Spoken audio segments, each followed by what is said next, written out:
नमस्कार, मैं श्वेता आपका बी न्यूज में स्वागत करती हूं। तो आइए रुक करते हैं आज की प्रमुख खबर की ओर। लोक स्वास्थ्य यांत्रिकी मंत्री श्रीमती संपतिया उइके का आज बालाघाट आगमन हुआ।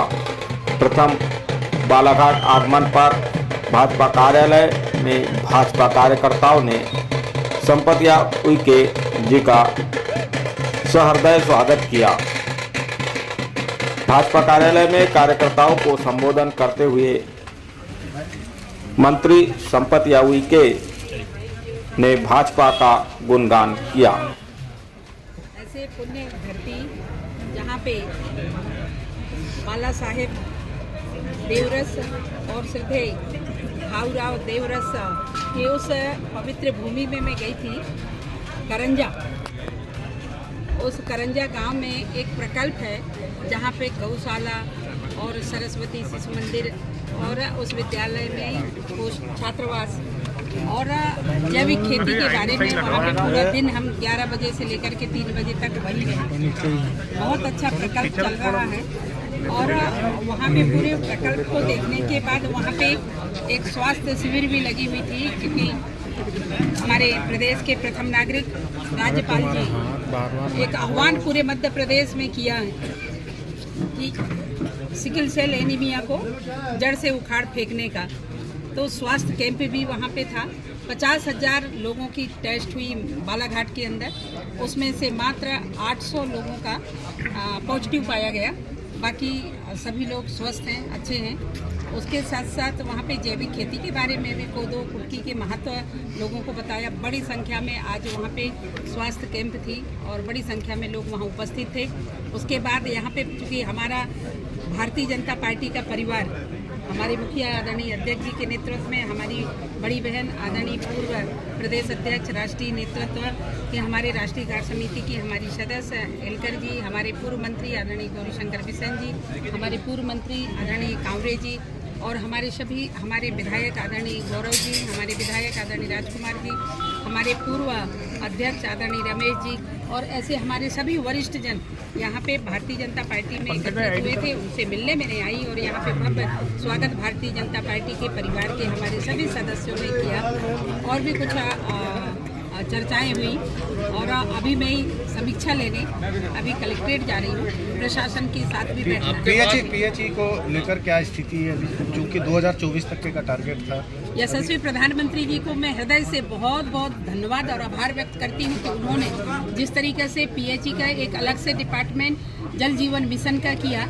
आप लोगों को सबको पता है कि जिस तरीके से हमारे दूरस्थ ऐसे जनजातीय क्षेत्रों में पानी की बड़ी विकट समस्याएं रहती थी और जब वो जंगल पहाड़ जाती थी तो वहाँ पे वो नदी के पानी पीते थे, तालाब के पानी पीते थे।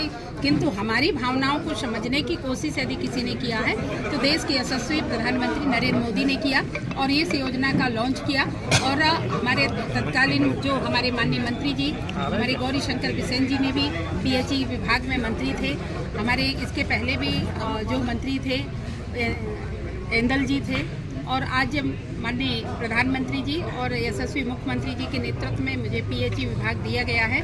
मैं पूरे विभाग को समझने की कोशिश कर रही हूँ और समझ रही हूँ और हर जिले में जाकर के और वहाँ पे मैं अवलोकन भी कर रही हूँ। क्या कोई टारगेट आपने तय किया है आपका पीएचई और जल संसाधन जैसे विभाग आपके पास में? सबसे पहले तो मैं प्राथमिकता मैंने सबसे पहले मीटिंग ली तो जिसमें हमारे माननीय यशस्वी मुख्यमंत्री जी उस समीक्षा में थे और समीक्षा के अवलोकन के बाद जहाँ पे कम हम लोगों को जहाँ पे काम हुए हैं, जिसका हम लोगों को ज़्यादा रिजल्ट नहीं है, उन क्षेत्रों को मैं पहले प्राथमिकता दे रही हूँ। जैसे महाकौशल में हमारे इंदौर क्षेत्र के जो पूरा ग्रामीण क्षेत्र है उन क्षेत्रों में ऐसे मिलाकर के हमने 7 जोन बनाया है। 7 जोन में जा कर के बैठक लेना और वहाँ के भौगोलिक परिस्थितियों को समझना और देखना और जहाँ गड़बड़ी है उसमें हम कार्रवाई भी करेंगे और जो अच्छा काम कर रहे हैं उनको मैं सम्मान भी करूँगा। अधिकांश जिलों में फ्लोराइड पानी पी रहे हैं। जहाँ पे फ्लोराइड की स्थिति है, मेरे यहाँ मंडला में भी हमारा एक बेल्ट है जहाँ पे फ्लोराइड लगातार वहाँ पे मिल रही थी और फ्लोराइड के कारण लोग दिव्यांग हो रहे थे,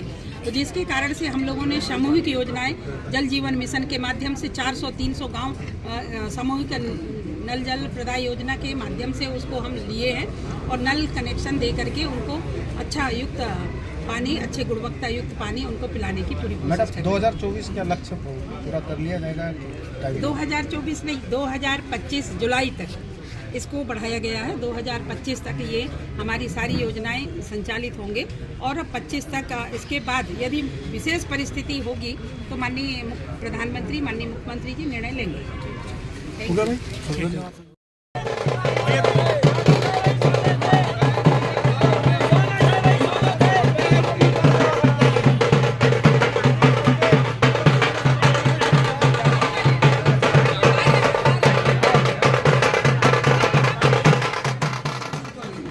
श्रीमती भारती ठाकुर जी से भी अनुरोध है मंच पर अपना स्थान ग्रहण करें।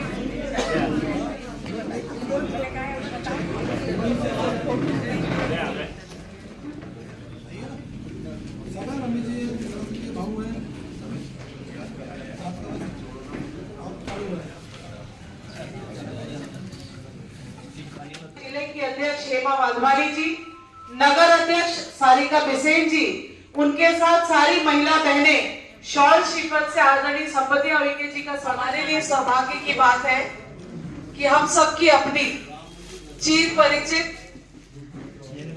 हमेशा से ही जिनका स्नेह हम सबको मिलता रहा है, ऐसी आदरणीय संपत्ति उइके जी आज। खबरों में अब तक के लिए बस इतना ही। फिर होगी आपसे मुलाकात ऐसी ही किसी बड़ी खबर के साथ। तब तक के लिए नमस्कार और देखते रहिए बी न्यूज समाचार।